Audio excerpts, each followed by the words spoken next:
La vie de Linda Evangelista s'est transformée en véritable cauchemar. En septembre dernier, l'ancienne mannequin révélait avoir été totalement défigurée par une opération de chirurgie esthétique qui promettait de détruire les cellules graisseuses du visage et du corps. Cela a fait grandir, au lieu de réduire, mes cellules graisseuses, ce qui m'a rendu déformé de manière permanente, même après avoir subi de chirurgies réparatrices douloureuses. On m'a laissé, méconnaissable, confiait-elle. Après s'être longtemps cachée, Linda Evangelista a pris la décision de ne plus vivre dans la honte, de ressortir de chez elle et d'assumer son nouveau visage.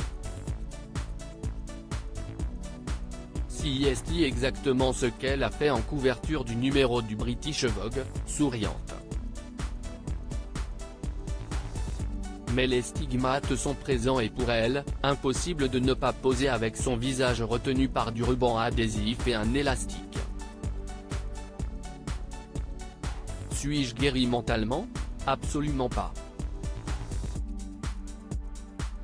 Mais je suis tellement reconnaissante du soutien que j'ai reçu de mes amis et de mon industrie, a-t-elle confié, bouleversée, à nos confrères. Vous n'allez pas me voir en maillot de bain, si est sûr. Ça va être difficile de trouver des emplois avec ces choses qui dépassent de moi, sans retoucher mon corps, le serrer dans des choses. Pour cette couverture symbolique, Linda Evangelista a expliqué qu'elle avait trouvé nécessaire que son visage soit modifié sur les photos parce qu'elle était ici pour créer des fantasmes. Ce n'est pas ma mâchoire et mon cou dans la vraie vie et je ne peux pas me promener avec du ruban adhésif et des élastiques partout, a-t-elle admis.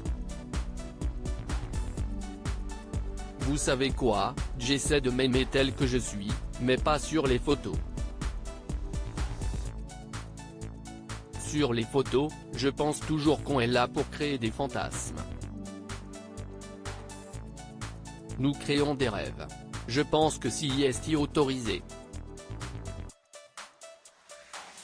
Linda Evangelista a vécu un cycle dépressif dans un long communiqué publié il y a quelques mois. Linda Evangelista révélait avoir traversé une très mauvaise passe après avoir contracté une hyperplasie adipeuse paradoxale, qui entraîne la formation d'une masse graisseuse plus protubérante au site même de l'intervention.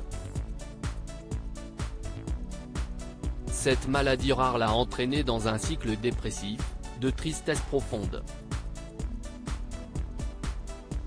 Devenue recluse après cette intervention, elle a décidé de poursuivre la clinique où elle avait été prise en charge, qu'elle accuse de ne pas l'avoir alertée sur les risques encourus.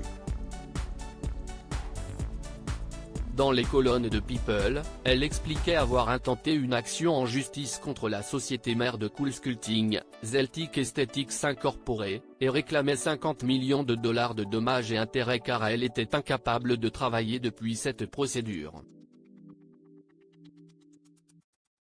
Cette couverture donc est une revanche sur la vie.